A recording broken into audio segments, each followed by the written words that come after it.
Peak production means your cucumbers are already 65% done. That same deadline math runs through every single crop in your June garden. The moment the season feels settled, you are already 2 weeks behind. What does your garden look like on October 1st? Still producing or completely bare? If nothing new goes into the ground this week, your beds stop working long before your first frost hits. Today, I'm counting down 7 planting windows still open in June, starting with the one most gardeners wait too long to plant. Number 7 on this countdown is fall tomatoes, and it is probably the one move on this list that most home gardeners never think to make. Your tomato plants probably look incredible right now, and that is exactly the moment when you need to start your next round of seeds indoors. Here is the math behind that.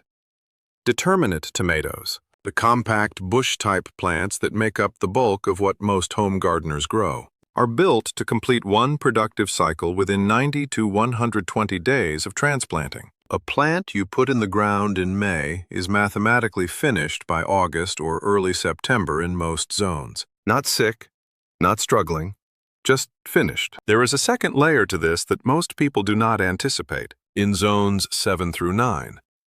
By late July, the heat and high humidity together create perfect conditions for early blight, septoria leaf spot, and bacterial speck to spread fast. Even plants that look completely healthy in June are carrying a growing fungal load they have been building since transplant. The plant is not failing, it is finishing. And those two things call for completely different responses. Now, a lot of people hear this and think, my plants look completely healthy right now. They are setting fruit. Why would I start seeds again? That reaction makes sense. But here is the distinction that matters. Looking healthy in late May and producing tomatoes all the way through September are two completely different outcomes, and they require two completely different plants. The spring planting gets you through summer. The fall planting gets you to October. Start tomato seeds indoors today. The seed to transplant window runs 6 to 8 weeks, which puts your target planting out date at July 25th through August 5th for most zones. Stick with determinate varieties and look for a days to maturity number under 65. When you transplant in late July, shade cloth for the first week cuts transplant shock significantly. For growers with existing healthy plants, there is a faster route. Take cuttings now, root them in water, and you will have transplant-ready material in 10 to 14 days. Sunrise sauce at 55 days is compact, productive, and handles disease pressure well.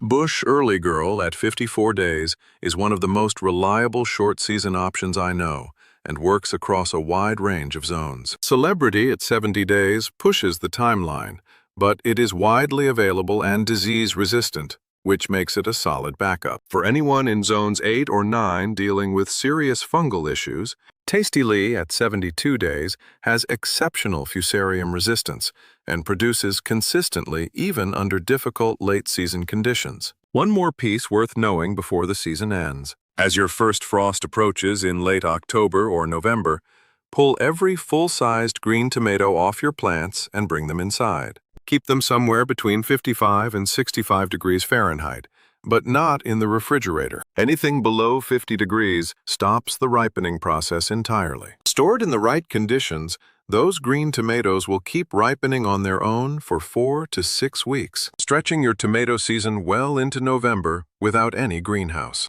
Number 6 is winter squash. If there is one deadline on this countdown that does not bend, this is it. Winter squash takes 80 to 120 days to mature.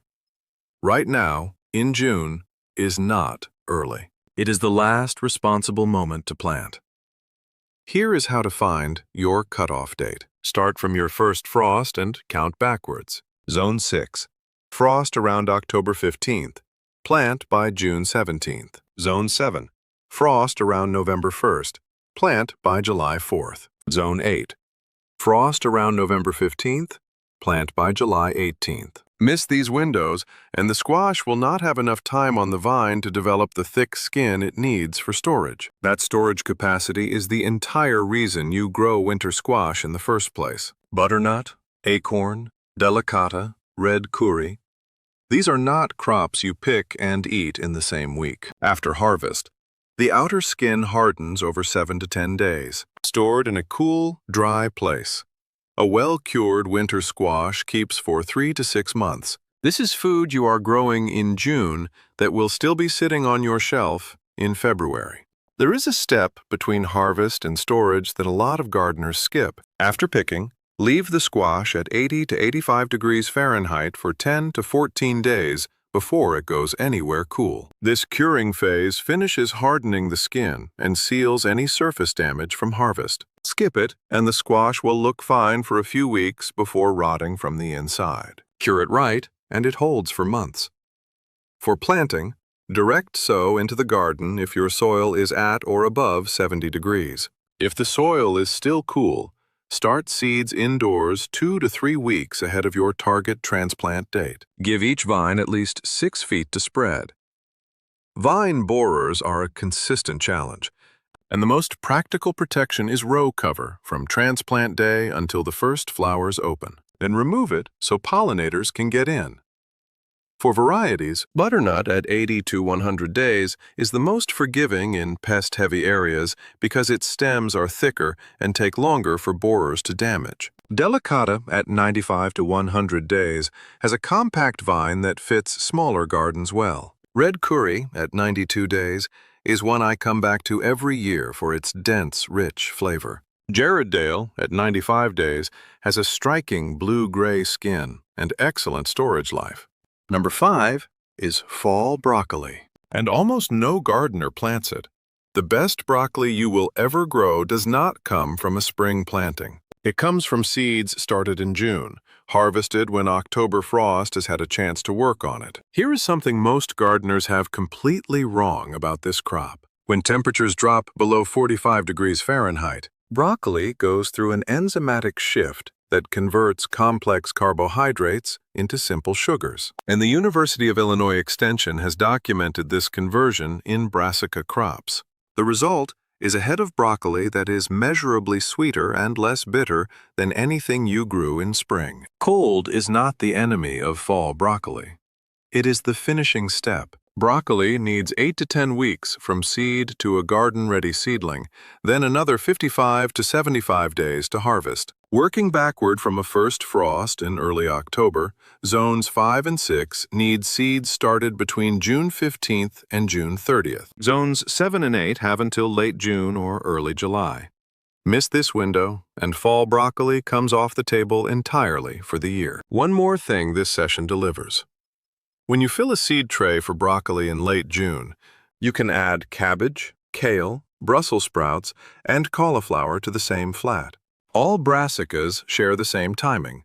One session in late June covers 4 crops that harvest from October through November. Start seeds in 6-cell trays or small pots, indoors or in partial shade. Set them out when seedlings are 4 to 5 weeks old and adjusted to outdoor conditions. Lay garden fabric over the bed right after planting to keep cabbage moths from getting to the plants while they establish. Bellstar at 68 days handles summer heat at planting time better than most broccoli varieties. Gypsy at 60 days is the right choice for zones 7 and 8. Arcadia at 63 days is the strongest cold-tolerant option for zones 5 and 6 and is worth growing specifically for late fall harvest. Number 4. Sweet potatoes. This is the crop that trips up more home gardeners than anything else on this countdown, and almost always for the same reason. Everyone who has had a disappointing sweet potato harvest made the same mistake. They treated it like a vegetable. It is not a vegetable.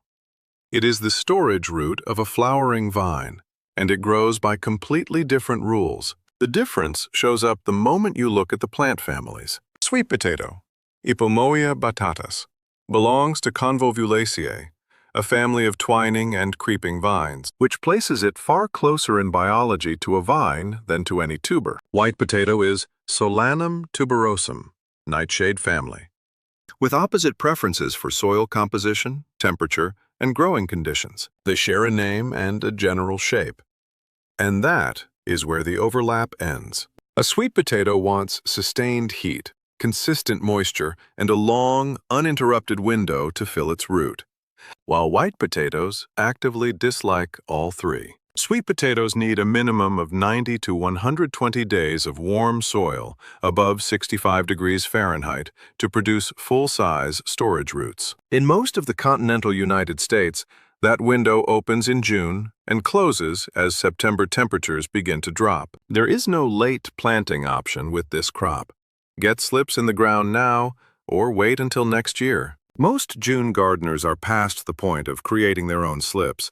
That process takes 6 to 8 weeks from a sprouting sweet potato to usable cuttings, and that window has already closed for this season. Buying pre-rooted slips from a local nursery, Lowe's, or Home Depot is the practical way forward. They typically run $4 to $6 for a pack of 6 and stay available through early July in most regions. Most sweet potato failures happen not at planting time, but in the soil amendment decision made beforehand. Inside every sweet potato plant, there is a competition between the vine above ground and the storage root below.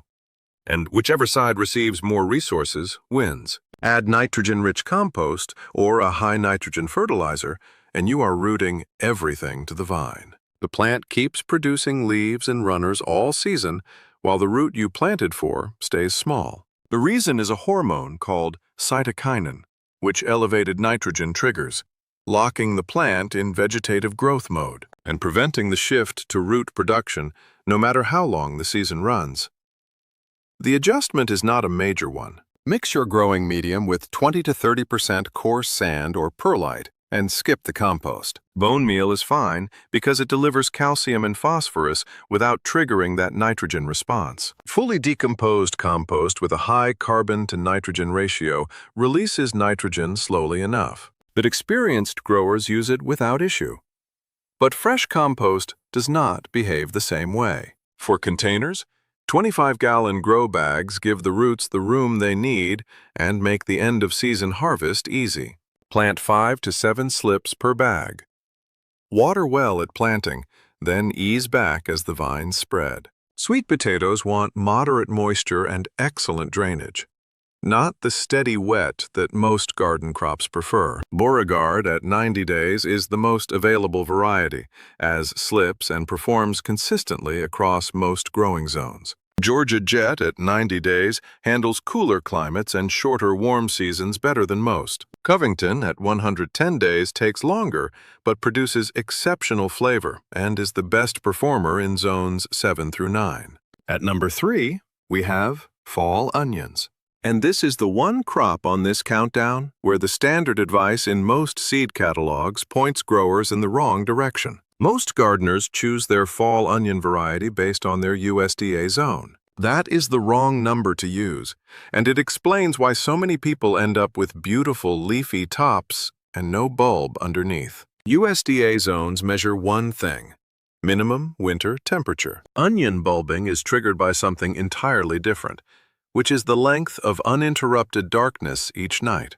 A gardener in Zone 6B in Minnesota and a gardener in Zone 6B in Virginia have the same zone designation, and very different night length patterns as fall progresses. They need different varieties, and most seed catalogs will not flag that difference. The practical dividing line runs along the 36th parallel, roughly the Tennessee-North Carolina border. Gardeners south of that line, across the Gulf Coast, deep south, and central Texas need short-day varieties that begin bulbing when nights reach 10 to 11 hours. Gardeners north of it need intermediate-day varieties that bulb at 12 to 13 hours of continuous darkness. Onions do not respond to daylight. They respond to continuous darkness, the number of unbroken dark hours each night. A brief flash of light in the middle of the night, even from a nearby streetlight, can reset the plant's internal timing and shut down the bulbing response entirely. The rate at which nights get longer through fall is a function of latitude, not temperature, which is exactly why your USDA zone sends you to the wrong seed packet. June is the moment to act. Onion seeds need 8 to 10 weeks from germination to produce seedlings thick enough to put in the ground. Start now.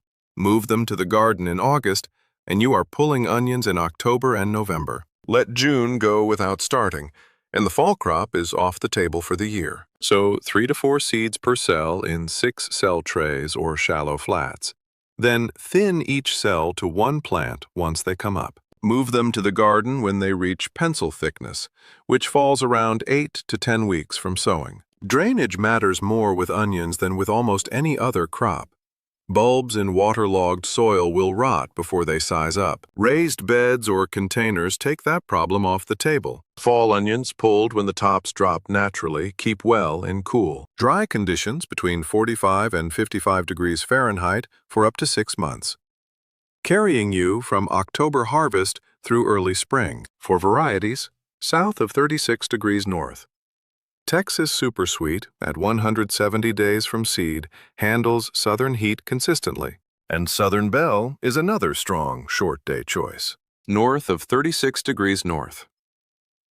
Candy is an intermediate-day variety that matures in about 100 days from transplant, and Expression offers mild flavor with good keeping quality. Number 2, Cowpeas. And for anyone dealing with consistently hot summer temperatures, this is the most overlooked June planting opportunity on this entire list. If you garden anywhere that regularly sees summer temperatures above 90 degrees Fahrenheit, there is a crop that thrives in that heat, fixes its own nitrogen, and produces in 65 to 80 days. And most northern gardening videos never mention it. Cowpeas, Vigna unguiculata. Include black-eyed peas, cream peas, Crowder peas, and snap types, all within one species. They are not related to common beans, Phaseolus vulgaris. When heat above 85 degrees shuts bean production down, cowpeas accelerate. The conditions that stops one crop drives the other one forward. Direct sow when soil temperature holds consistently above 65 degrees Fahrenheit, which June delivers across zones 6 through 10. Fresh shell stage runs 65 to 80 days from planting. A June 15th sowing in Zone 7 puts fresh peas on the table by mid-August. Cowpea roots develop nodules with rhizobium bacteria that pull nitrogen from the air into the surrounding soil. At season end, till the spent plant material back into the bed and that fixed nitrogen stays available for next year. No additional inoculation is needed in most United States soils. Direct sow 1 inch deep, 4 to 6 inches apart. Bush types need no support structure. Water well at planting, then ease back once they are up and running. Zipper cream at 68 days is a sweet, fresh option.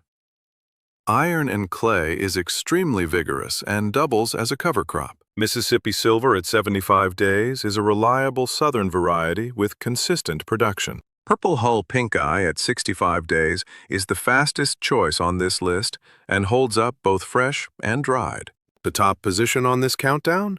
Cucumbers and zucchini. The reason they hold that spot is not what most people would expect. Your cucumber and zucchini plants are probably at peak production right now, pulling fruit almost daily, growth running strong. That means you are already 10 to 15 days behind on the next planting. The way most people think about succession planting is backwards. The signal to start the next generation is not decline.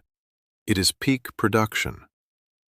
When your cucumbers are at the height of their output, the next wave needs to be germinating in pots right now, not waiting for the first sign of slowdown. A cucumber plant runs a lifespan of 50 to 65 days from the time it goes in the ground to the end of useful output. At day 35 to 42, which is 65% of that window, the next generation should be in the soil. Zucchini runs 45 to 55 days total, which puts the trigger point at day 30 to 36. Start new seeds in 4-inch pots or 6-cell flats, not directly in the ground. Container-grown seedlings stay protected from cucumber beetles, squash vine borers, and pickle worms through the most vulnerable early weeks.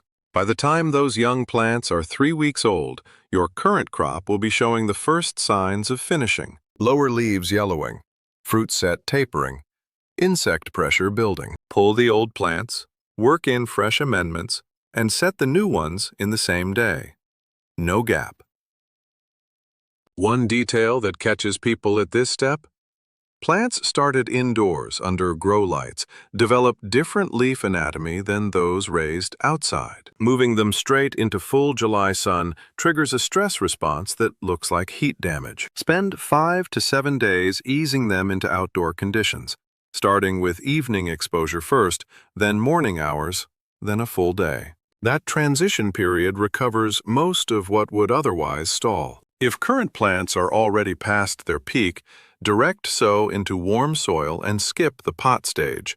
For late-season plantings, prioritize varieties with strong mildew resistance. Year-round market growers call this approach the seedling bank, a technique documented by operations like La Ferme des Quatre Feuilletons in Quebec. You might be looking at your plants right now and thinking they are producing well, so why start over? But this is not about the next 2 weeks. The question is, September 1st, do you have young cucumber plants in the ground on that date, or bare soil where the old ones used to be? Market More 80 at 67 days has exceptional disease resistance and is a reliable second-wave choice. Space Master at 60 days is compact and handles summer heat well. Diva Cucumber at 58 days is parthenocarpic and produces without a pollinator present, which matters when bee activity drops in late summer. Patio Star Zucchini at 48 days fits smaller beds and finishes fast enough for the late window. That is all 7. Pick one crop from this list and get seeds started before this week ends. You do not need to run through all of them at once. Start with whichever deadline falls first for your zone. Drop a comment below and tell me which number you are starting with. These are time-sensitive decisions.